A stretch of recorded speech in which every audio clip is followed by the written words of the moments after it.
أعوذ بالله من الشيطان الرجيم. بسم الله الرحمن الرحيم. الحمد لله والصلاة والسلام على رسول الله وعلى آله وصحبه ومن والاه. Yaradılmış cümle oldu şadıman, gam gidip alem yeniden buldu can.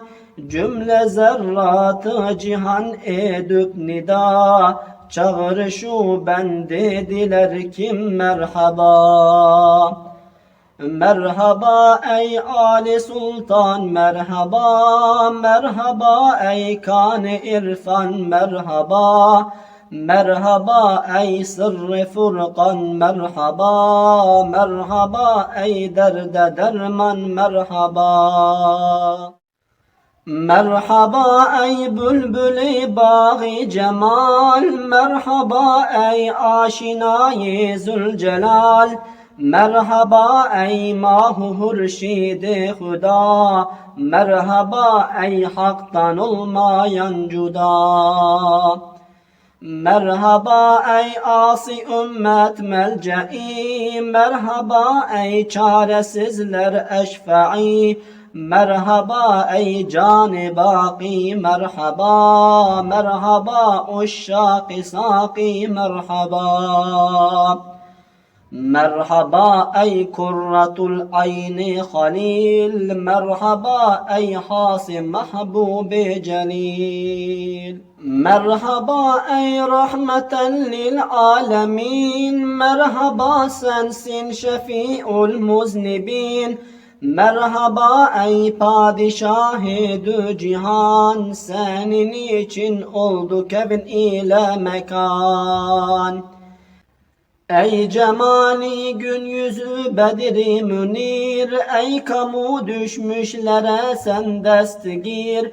Destgirisin kamu üftadenin, hem penaha bendevü azadenin.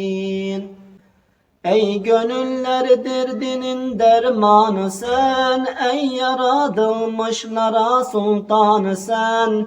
Sensin ol sultanı cümle evliya, nuru çeşme-i evliya ve esfiya. Ey risalet tahtının sen hatemi, ey nübüvvet mihrinin sen hatemi. Çünkü nurun ruşen etti alemi, gül cemalin gülşen etti alemi. Oldu zail zulmeti cehlu dalal, buldu bağı marifet aynı kemal.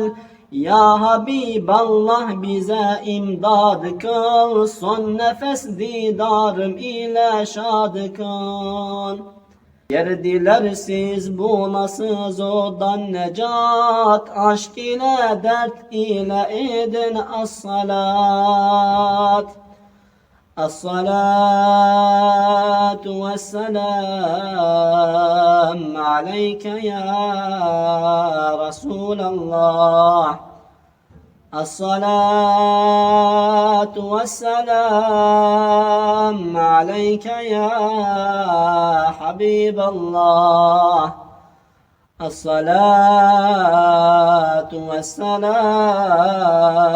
عليك يا نبي الله.